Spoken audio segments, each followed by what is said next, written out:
सोलापूर मंगळवेढा महामार्गावरील सोलापूर शहरापासून 6 किलोमीटर अंतरावरील देगाव गावाजवळ दुचाकींचा भीषण अपघात होऊन एक युवक जागीच मरण पावला तर दुसरा युवक अतिगंभीर जखमी असून त्याला उपचारासाठी जवळच्याच सीएनएस हॉस्पिटलमध्ये हलवण्यात आले आहे। अपघात सकाळी 10 ते 10:30 वाजण्याच्या दरम्यान घडला।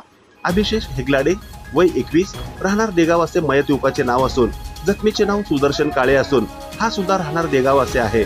मयत व जखमी युवक हे दोघे शाईन क्रमांक MS13 DR 2098 या गाडीवरून सोलापूरकडून देगावकडे जात होते। ते दोघे कोयनानगर जवळ आल्यावर समोरून MS13 DN 4815 ही TVS एक्सेल गाडी आडवी आली। त्या गाडीवरील माणसाला वाचवण्याच्या नादात या दोघांनी कट मारला असता बॅलन्स जाऊन ते रस्त्याच्या मध्ये असलेल्या डिवायडरला जाऊन धडकले। मयत युवक अभिषेकचे डोके सोलार लॅम्पला खांबाला जाऊन धडकले आणि जबर मार लागून तो जागीच ठार झाल्याची माहिती मिळाली। तर दुसरा युवक सुदर्शन काळे तो सुद्धा गाडीवरून उडून त्यालाही गंभीर जखम झाली आहे।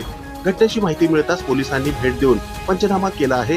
जखमी युवकाला उपचारासाठी सीएनएस हॉस्पिटलकडे पाठवण्यात आल्याची माहिती स्थानिक नागरिकांकडून मिळाली।